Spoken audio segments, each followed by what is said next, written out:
Greetings, everyone, and welcome to Anime Night in the Dojo. Today's featured show, Sakamoto Days, Season 1. Yep, Sakamoto Days, Season 1, Episode 14. Welcome back to the dojo. I'm Ryu.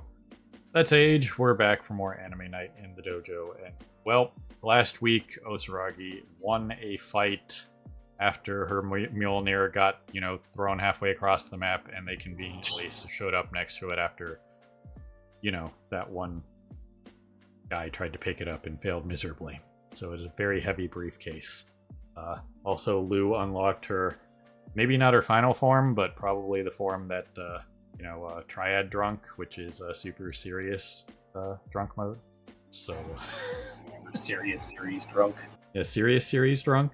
So there's that. They really packed it into last episode. We talked about that. So all kinds of stuff going on last week. That dude is probably still cleaning up the interior of his taxi. A lot of blood. So there's 2 convicts down and 2 remain.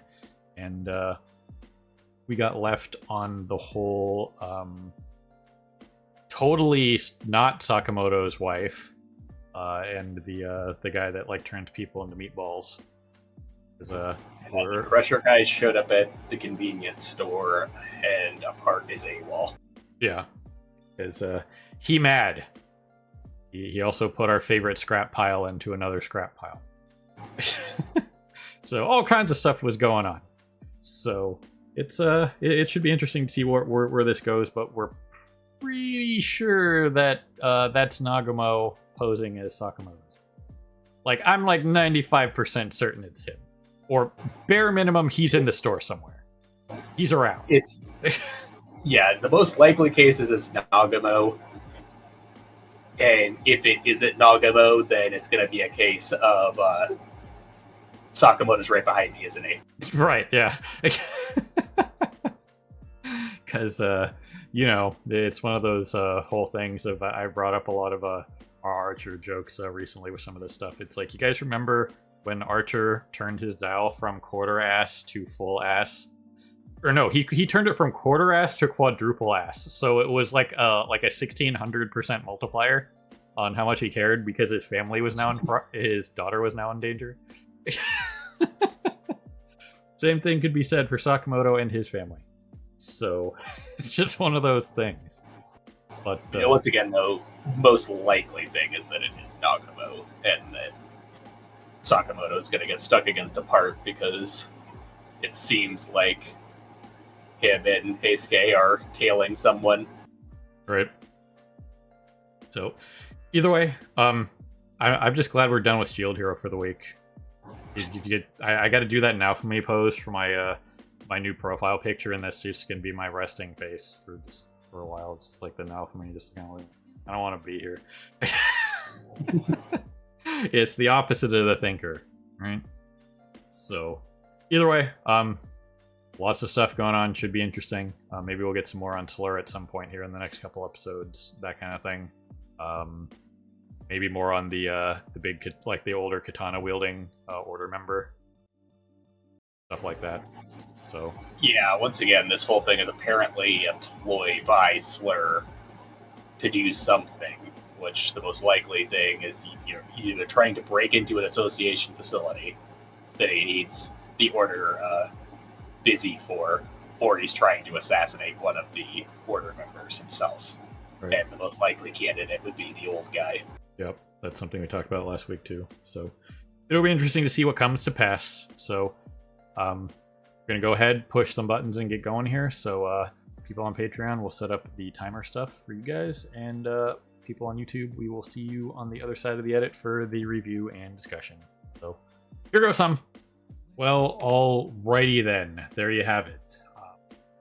Jin got some acupuncture. I thought this was the wrong episode for a second. It was I thought it was just gonna be the cold open with this acupuncture stuff and everything that was going on, and with Granny Mia and all that stuff. And I was just like, did they put the wrong episode in the 14 slot? Because they didn't immediately pick back up with the cliffhanger that was Sakamoto's wife, which totally was Nagumo, called it Boosh. Not really that surprising though. So Yeah. not really that impressive of a prediction, to be perfectly honest. So we've had some impressive predictions in the past, but this one was pretty easy. I would have been more surprised if it was Sakamoto's way. But yeah, I mean, I guess Sakamoto and Heisuke kind of went their separate ways a little bit there. So he had time to go check on Lu and Shin here and take them to Granny Mia to deal with their situation while Heisuke and Beisuke were out scouting. So I guess it tracks. Yeah. So that's okay. Yeah, that was the main thing, was just that there was a bit of a time disconnect between the end of last episode and this. Because they basically skipped forward a little bit to do the cliffhanger ending. Yep. So this whole sequence was interesting for what it was. Granny Mia, just 98 and still rolling around. Unsurprising. I saw, like, what was it? A couple years ago, there was a 105-year-old dude doing like the 100-meter dash, at a fairly reasonable pace. So if you want to stay in shape and live long, it's absolutely possible. You don't have to be bedridden to decrepit when you're older, unless you have serious health problems. Either way, yeah, a lot of that is lifestyle and genetics. Yep. I believe the average lifespan right now is something like 75. But yeah, there are people who are freaking like in their 90s who are still just as active as they were in their like 30s and 40s. Yep. I mean, look at Chuck Norris. He could still probably beat the crap out of anybody in their 20s and 30s, no problem. that would be on martial arts power, you know what I mean? So you could probably still win some tournaments. So either way, again, as we mentioned, solid episode for what it was. We got pretty much everything we expected to get. Nagamo doing his usual thing. This was definitely the first time we saw what was in his briefcase. As we mentioned in the live reaction there, I was like, what's in the briefcase? And it turned out to be the world's largest freaking Swiss Army knife. It even comes with a can opener. Yeah, it even comes up with a can opener that can't open real cans. So, it can take a guy's head off. It can open a can. Does that track with anybody else? Like not serving complimentary water? Kinda. To be fair, actual Swiss Army knife can openers are also ass at opening cans. Yeah, they usually are. For whatever reason, it's like it just doesn't want to do it. So maybe that's the meta joke they were making. I don't know.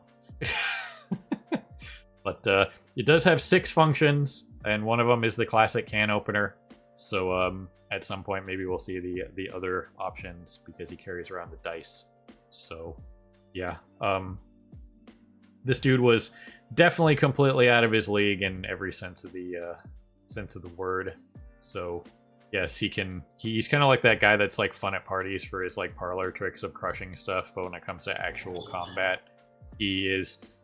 Keep in mind, this guy is not an assassin. He's a serial killer, which means he preys on the weak. So he probably doesn't have to deal with people like Nagamo. He probably doesn't even have to deal with people that are on like Shin and Lu's level. Okay? So yeah, he probably would be able to beat Shin and Lu. But freaking as far as like actual order assassins, he doesn't stand a chance even against like Osaraki. Yeah.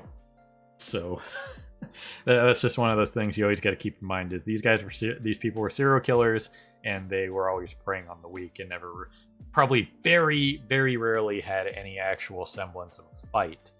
So I still think the best part of this episode was when he looked through the freezer and he opens up the one side of it and then he opened up the other side of it.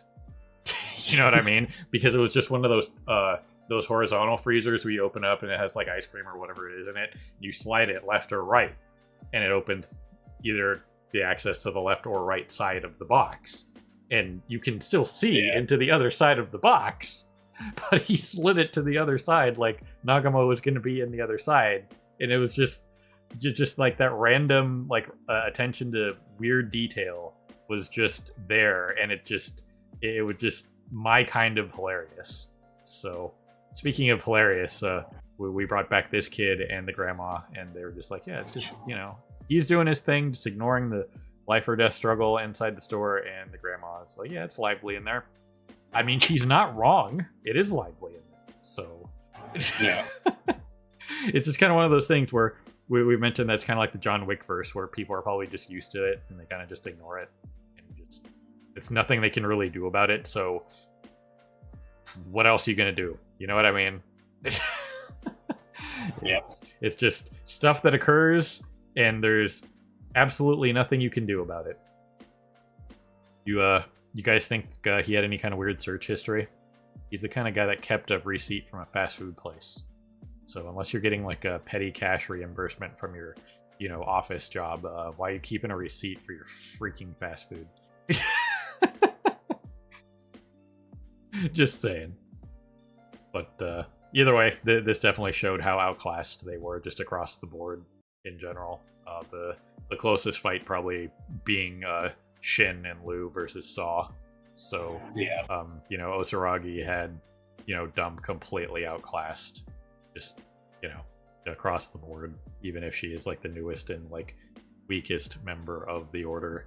And while Sakamoto might be at a slight disadvantage here, he's basically learning how to ride the bike. That is, he's learning to ride the bigger bike. Basically, he's learning to fight in his fat body. You know what I mean? So as he gets more and more, he's kind of like wearing in a new baseball glove or a new pair of shoes or whatever. Once you get used to it, it's fine. So, and Age mentioned it during the live reaction as well, is in his larger form, he's going to have more force behind each one of his swings, no matter what he does. So, Yeah, he has a lot more power, and he's a lot more resilient when he's in his large form compared to his skinny form. Which he's just defaulted to going back to his skinny form because, like Mia was saying, like you go back to what you're used to when you try to get back into something. Yep. Like friggin' the nerds playing World of Tanks again. You go back to playing tanks that you used to play, not jump straight into trying to learn the new meta tanks. Right. Sorry, some of our buddies went back to playing the absolute cancer that is World of Tanks, and we have to make fun of them in a public space. So, either way, yeah, it's just one of those things where you go back to a game like later on, and most likely stuff that you were used to playing like 5-6 years ago is definitely not going to be the same or meta or useful. So kind of got to suck it up and learn the new stuff, or be at a massive disadvantage, because there's this thing called power creep. Especially in gacha-esque games like World of Tanks, which that is what that game is. So Yeah, which in general we had already talked about this, that like Sakamoto has not only gotten weaker over the years because he hasn't been actively training, but also everyone else has continued to get stronger. So there is legit power creep of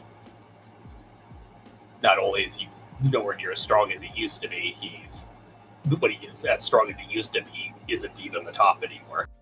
Yep, because it's just one of those things of it's the double downside is you're regressing and going backwards while other people are progressing, whereas sometimes it's just you're regressing but everybody is still pretty much the same, but that's not the case here.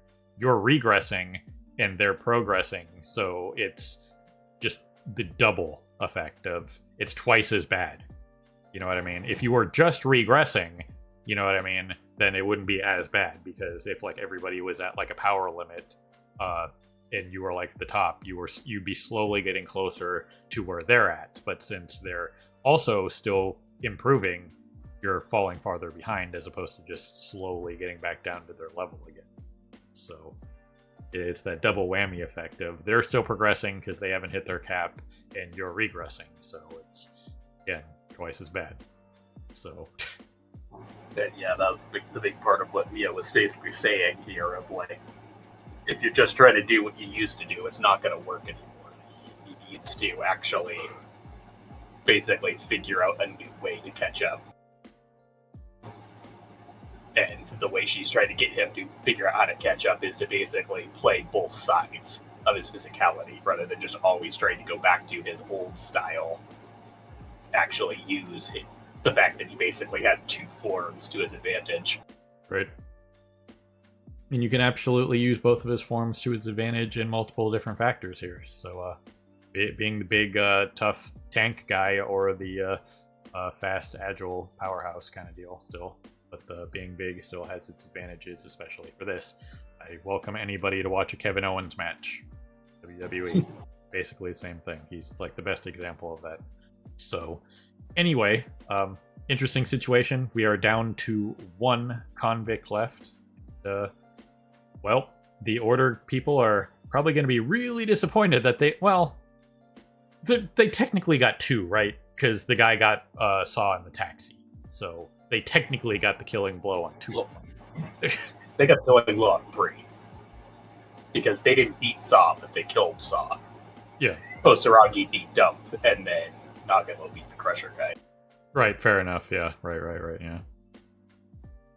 So technically they got 3 out of the 4, and not just 2, so... Yeah, they didn't get to actually beat Saw, but they got the kill on him still. Yep, even if it was just kind of like cleanup mode. Totally not Baron Underbite got the final blow on that guy. So, yeah, I'm sure this fight will be Sakamoto slowly working in, like, finishing off, figuring out how to fight in his larger form, so that'll be cool. And we'll just have to see where it goes from here, if they get, like, any kind of information on Saw out of this, or not Saw, on Slur out of this, and what comes of it, because as we saw, it's kind of like another kind of like, you don't really think about it too much, but Nagamo was looking for information. That's what he was doing, going through the guy's pockets, through his phone, you know. Yeah. He points it out like, you don't have anything, your car keys, you know, receipt. This isn't telling me anything about Slur. This is stupid. Yeah, well, once again, the only people who actually have seen Slur at this point and know who he is friggin' Shin and the minion guy. Yep. And Shin doesn't even know who it was he actually saw. He just encountered Slur and he had no idea who it was. Right, and he just encountered somebody that had a, like, massive death aura, and he just kind of, like, was frozen and bit. So maybe at some point he'll put it together, kind of deal. But other than that, you know, we'll just have to see. All he knows is he bumped into someone that you really shouldn't have, but doesn't actually know anything beyond that. Right. So we got a little we got another aside in this one here with the whole ramen stuff. I mean, everything that happened in this little skit was hilarious. I mean, yeah, you're not going to dump all of that into your soup. You're certainly not going to dump all of a bunch of death hot sauce into your ramen either. Well, unless you're Soldier 11 from ZZZ. That's like her shtick, but that's completely different. Or if you're Madhouse. Our buddy Madhouse is a hot sauce connoisseur. He might do it. But either way, the sequence was moderately hilarious, down to the last bit of the target running away while slurping his ramen. So, gotta appreciate it. So, these little asides like this are always moderately hilarious. Gotta appreciate them. Yeah. Once again, we're also still assuming Osaragi is the weakest because she's the newest member, and it's, from everything we've seen of their organization, it seems like it's basically just whoever the top 8 assassins of the JAA are members of the Order. Right. But a lot of sides we've been getting seem to point towards this guy actually being the weakest, and that Osaragi is actually stronger than him. Yeah, could be. I mean, he so far he's just shown off his hammer. You know what I mean? And some reasonable toughness. Yeah, the only time we've actually even seen him fight was that brief bit with the minion guy. Yep. Where he like quickly snapped his neck, but that didn't kill him. Right.